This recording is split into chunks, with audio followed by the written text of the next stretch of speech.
우리가 지금 묵상하고 있는 요한복음 11장은 죽은 나사로가 다시 살아난 사건과 그 후에 여러 가지의 일들을 기록하고 있습니다. 오늘 본문은 그중 마지막 단락으로 나사로의 부활 사건으로 인한 사내들린 공회의 소집, 그리고 예수 살해 음모 및 예수님의 체포령 등에 관한 이야기가 기록되어 있습니다. 죽은 지 며칠이나 지나 썩은 냄새가 나며 온몸에 천을 동인 채로 무덤에서 나온 그 나사로를 살리신 예수님을 목격했다면 예수님을 믿을 수밖에 없을 것입니다. 도대체 이분은 누구이기에 죽은 자도 살리시는 분이신가 하며 예수님이 어떤 분인지 진지하게 고민해 볼 수밖에 없을 것입니다. 그래서 예수님께서 하신 일들을 본 많은 사람들은 예수님을 믿었습니다. 그런데 어떤 사람들은 마음이 완악하여 예수님을 믿지 못하고 오히려 바리새인들을 찾아가 일러 바치는 사람들도 있었습니다. 이렇게 죽은 나사로를 살리신 사건을 본 유대인들의 반응은 두 가지입니다. 예수께서 말씀하신 대로 이 사건을 통해 믿게 된 사람들이 있습니다. 그리고 그 모든 것들을 함께 보았지만 믿지 않고 바리새인들에게 가서 예수님께서 행한 것을 일러 바치는 사람들이 있습니다. 오늘 본문은 그들이 전한 그 내용 때문에 대제사장들과 바리새인들이 공회로 모이는 이야기입니다. 본문 47절, 48절 말씀을 함께 읽겠습니다. 이에 대제사장들과 바리새인들이 공회를 모으고 이르되 이 사람이 많은 표적을 행하니 우리가 어떻게 하겠느냐? 만일 그를 이대로 두면 모든 사람이 그를 믿을 것이요 그리고 로마인들이 와서 우리 땅과 민족을 빼앗아 가리라 하니. 죽은 나사로가 살아난 것은 아무리 생각해도 엄청난 기적입니다. 하나님께서 하신 것이 아니라면 어떻게 설명할 길이 없는 사건입니다. 그런데 오늘 죽은 나사로가 다시 살아났다는 이 소식을 들었을 때에 대제사장들과 바리새인들의 반응은 어떠했습니까? 저들은 공회를 소집했습니다. 그들이 소집한 사내들인 공회는 유대에 있는 유대인들 중에서 최고의 통치 기관이었습니다. 당시 사내들인 공회는 71명으로 구성되어 있었고 다수가 사두개인 그리고 바리새인은 소수였습니다. 그리고 대제사장이 의장 역할을 했습니다. 이렇게 모인 그들은 예수를 어떻게 처리할 것인가 회의했습니다. 그들의 관심사는 지금 이 사건이 과연 하나님께서 이루신 기적인가 하는 것이 아니었습니다. 어떻게 하면 예수를 죽일 수 있을까?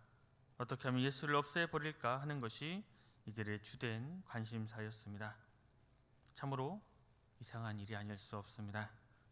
똑같은 사건인데 한쪽은 이 사건으로 인해서 예수 그리스도를 믿게 되었고 다른 한쪽은 이 사건으로 인해서 예수 그리스도를 위험인물로 간주하고 죽이려고 하고 있습니다.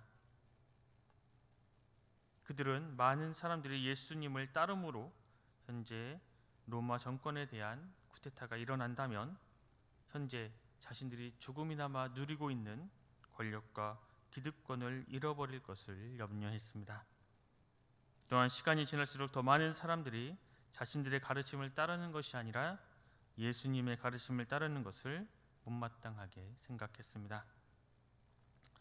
당시 로마는 식민지들의 종교적 관습이 로마에 반역하지 않는 한 그 종교 관습을 허용해 주는 것이 관례였습니다. 그러나 예수님의 표적들은 종종 소란을 일으켰습니다. 그래서 유대 지도자들은 만약 유대인들이 예수님을 자신들의 메시아요 왕으로 환호하며 맞이해 드릴 경우에 자신들의 종교 관습, 자신들의 제한된 자율권과 정치적 지위를 빼앗길까 두려워했습니다. 그래서 예수님이 또 로마의 비유를 거슬러 자신들도 해를 입을까 두려워했습니다. 그래서 그들은 47절에 우리가 어떻게 하면 하겠느냐 라는 올바른 질문으로 시작했지만 그들 스스로 메시아를 거부하고 또 자신들의 안위가 그런 것들보다 더 중요하다라는 것에 예수 그리스도가 과연 어떤 분이신가 이야기하는 것이 아니라 어떻게 하면 예수를 없애버릴까, 어떻게 하면 예수를 죽일 수 있을까 그들은 의논했습니다. 이어서 49절 50절 말씀을 함께 읽겠습니다. 49절 50절 말씀입니다. 그 중에 한 사람 그 해 대제사장인 가야바가 그들에게 말하되 너희가 아무것도 알지 못하는도다. 한 사람이 백성을 위하여 죽어서 온 민족이 망하지 않게 되는 것이 너희에게 유익한 줄을 생각하지 아니하는도다 하였으니. 이런 논쟁 속에서 대제사장 가야바가 공회 앞에서 이야기합니다. 대제사장 가야바는 부유한 유대인들인 사두개인들을 이끌고 교육을 받은 지도자였습니다. 원래 대제사장은 하나님께서 평생 직으로 제정하셨지만 어느 한 사람이 지나치게 권력을 갖는 것을 원하지 않는 로마는 대제사장을 본인들이 직접 임명하고 또 원하면 언제든지 새로운 사람을 바꿀 수 있었습니다. 따라서 대제사장은 로마의 눈치를 볼 수밖에 없었습니다. 더 나아가 대제사장이 이끄는 사두개인들 또한 로마와 좋은 관계를 유지하기 위해 있었고, 그렇기 때문에 또 평온하고 안전된 지위를 가지고 있었습니다. 그런 그들에게 예수님은 특별히 위협적인 존재였습니다. 그래서 그때의 대제사장이었던 가야바는 필요한 모든 수단들을 다 동원해 그 권력을 위협하는 것들을 제거하려고 합니다. 그래서 가야바는 자신들의 종교 체제 유지와 또 민족을 위해 예수님을 희생양으로 삼아야 한다고 제안합니다. 가야바는 예수님이 진정한 메시아일 수 있다, 구약에서부터 예언된 그분이 수 있다는 생각보다는 무조건 예수님이 다수를 위해 죽어야만 한다고 생각했습니다. 그런데 오늘 본문은 공회에서의 그 발언이 그의 개인적 생각이 아니라고 표현하고 있습니다. 본문 51절 52절 말씀을 제가 읽겠습니다. 이 말은 스스로 함이 아니요 그 해의 대제사장이므로 예수께서 그 민족을 위하시고 또 그 민족만 위할 뿐 아니라 흩어진 하나님의 자녀를 모아 하나가 되게 하기 위하여 죽으실 것을 미리 말함이로라. 대제사장으로서 하나님의 계획을 드러내는 말이라고 기록하고 있습니다. 가야바의 개인적인 목적은 예수를 죽여야 하겠다는 생각뿐이었습니다. 그러나 그의 생각과 의도와는 달리 그의 말 속에 하나님의 계획이 담겨 있다는 사실을 우리는 알게 됩니다. 하나님의 계획은 한 사람의 백성을 위하여 죽어서 온 민족이 망하지 않게 되는 것입니다. 바로 이 일을 위해서 예수 그리스도께서 이 땅에 오셨습니다. 그가 하나님 나라의 그 백성의 죄를 담당하셔서 십자가에 달려 돌아가심으로 말미암아 하나님의 백성들은 영원히 죽지 않고 구원을 받을 수 있게 되었습니다. 그리고 더 나아가 이 일은 유대인들에게만 한정된 것이 아니라 흩어진 하나님의 자녀 열방을 향해 확장되었습니다. 이방인이었던 우리가 망하지 않고 영생을 소유하게 되고 구원을 얻을 수 있게 된 것은 바로 예수 그리스도께서 십자가에 죽기까지 우리를 향한 하나님의 사랑을 보여주셨기 때문입니다. 대제사장 가야바가 예수님의 희생을 통한 인류 구원의 계획을 말한 것에서 우리는 이렇게 생각해 볼 수 있습니다. 하나님의 목적은 인간의 방해가 있더라도 반드시 성취됩니다. 하나님의 일하심에 걸림돌로 보이는 것도 오히려 하나님의 목적을 이루기 위한 초석과 재료로 사용되어질 수 있습니다. 따라서 우리는 이 세상에 살아갈 때에 참으로 힘들고 어렵고 참으로 선한 것이 없을지라도 하나님의 다스림과 섭리를 신뢰하며 예배하며 그 하나님의 말씀을 실천하며 끝까지 믿음의 삶을 살아가야 하는 것입니다. 이어서 53절 말씀을 제가 읽겠습니다. 이날부터는 그들이 예수를 죽이려고 모의하니라. 이렇게 해서 결국 공회는 예수님을 죽이기로 결정했습니다. 이제 그들은 수단과 방법을 가리지 않고 어떻게 하면 예수를 잡아 죽일까 치밀하게 계획을 세워갑니다. 많은 유대인들이 죽은 나사로가 다시 살아나는 그 사건을 목격하고 그때부터 예수 그리스도를 믿는 믿음의 삶을 살게 되었지만, 어떤 유대인들은 예수님을 죽이기 위해 혈안이 된 모습들을 오늘 본문 말씀을 통해 우리는 보게 됩니다. 예수님을 믿는 열심과 예수님을 죽이기 위한 열심을 우리는 볼 수 있는 것입니다. 우리들이 살아가는 세상은 물질주의의 가치관 속에서 수단과 방법을 가리지 않고 오직 성공만 하면 된다고 말하기도 합니다. 그러나 우리는 이런 부조리와 불합리가 팽배한 세상 속에서도 예수님을 따르는 열심으로 진리의 말씀을 지키며 그 말씀으로 말미암아 이 세상에서 승리하며 살아가야 하는 것입니다. 비록 세상은 점점 악해지는 것처럼 보일 때가 많이 있습니다. 하지만 이럴 때일수록 우리가 예수님을 열심히 따르는 진리의 말씀을 따르는 믿음의 삶을 살아갈 때에 비록 세상은 점점 악해져 가고 있지만 그 속에서도 하나님의 구속 사역은 계속해서 일어나고 있고 하나님의 뜻은 반드시 이루어진다는 것을 우리는 확신할 수 있습니다. 마지막으로 54절에서 57절까지의 말씀을 보면 사내들인 공예는 예수님을 죽이기로 결정한 후에 이를 구체적으로 실행해 갑니다.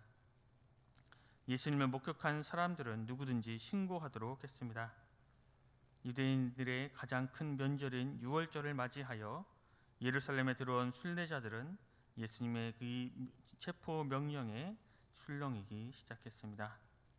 반면 주님은 종교 지도자들의 눈을 피해 광야 가까운 에브라임이라는 마을에서 제자들과 함께 지내십니다. 예수님은 자신을 죽이려는 그 유대 지도자들이 두려워 피한 것은 아닙니다. 예수님의 궁극적인 목표는 종교 지도자들과 맞서 싸우는 것이 아니라 십자가를 지는 것에 있었기 때문입니다. 예수님께서는 하나님의 목적이 온전히 이루어지는 결정적인 때를 기다리고 계시고 있는 것입니다. 예수님을 따르는 우리의 삶은 하나님의 영광을 나타내고 또 그분의 목적을 이루며 살아가야 함이 마땅합니다. 이 분명한 목적을 위해, 이 분명한 목표를 위해 우리는 살면서 겪게 되는 다양한 상황 속에서 때로는 잠잠해야 할 때도 있고 때로는 큰 소리를 내며 앞장서야 할 때도 있습니다. 우리들은 하나님의 목적을 이루기 위해 삶의 목표를 분명히 정하고 그에 합당한 삶을 살아가야 하는 것입니다. 우리가 이 세상을 살아갈 때에 참으로 힘들고 어려운 상황들이 우리에게 닥칠 때도 많이 있습니다. 하나님을 믿는다 하지만 그 믿음으로 말미암아 참으로 힘듦과 어려움이 닥칠 때가 많이 있습니다. 우리는 그럴 때에 죽은 나사로의 이 사건으로 하나님을 믿고 예수 그리스도를 믿음으로 나아갔던 이들처럼 예수 그리스도를 믿음으로 말미암아 우리에게 닥치는 힘듦과 어려운 상황들을 오히려 이겨내고 예수 그리스도를 믿음으로 붙잡아 살아가는 우리 순천은성교회 모든 성도님들이 되시길 간절히 소망합니다. 기도하겠습니다. 사랑의 하나님 감사합니다. 오늘도 새벽을 깨워주시고 주님 앞에 나와 예배 드릴 수 있도록 인도하여 주시니 정말로 감사합니다. 또 우리들에게 말씀을 듣고 말씀을 깨닫게 하시니 감사합니다. 죽은 나사로가 살아난 이 사건을 통해 어떤 이들은 예수 그리스도를 믿었지만 어떤 이들은 예수 그리스도를 어떻게 하면 죽일까 생각했던 것을 말씀을 통해 깨닫습니다. 주님, 우리가 이 세상을 살아갈 때 참으로 힘들고 어려운 상황 가운데 있지만 이럴 때일수록 우리가 더욱 예수 그리스도를 믿게 하시고 말씀으로 말미암아 승리하며 나아가는 하나님의 거룩한 나라의 백성이 되게 하여 주시옵소서. 겉으로만 예수 그리스도를 믿고 겉으로만 주님을 사랑한다는 것이 아니라 아무리 힘들고 어려운 것들이 있을지라도 우리의 삶을 통해 하나님의 살아계심을 증거되게 하여 주시고 우리의 삶을 통해 예수 그리스도를 사랑하는 삶을 살아가게 하여 주시옵소서. 우리의 삶을 통해 예수 하나님께 영광을 돌릴 때에 우리가 입술을 열어 주님을 증거하지 않더라도 우리의 삶의 모습들을 통해 하나님의 살아계심이 증거되게 하여 주시고 예수 그리스도의 믿음과 은혜가 증거되게 하여 주시옵소서. 그래서 많은 이들이 우리의 모습을 통해 도전받게 하시고 주님께로 나아가게 하시고 주님을 믿는 놀란 역사가 일어나게 하여 주시옵소서. 오늘 하루도 하나님께 온전히 의탁합니다. 주님께 붙잡혀 살아가는 믿음의 삶을 살아가게 하여 주시옵소서. 모든 것 감사드리며 예수 그리스도 이름으로 간절히 기도드립니다. 아멘.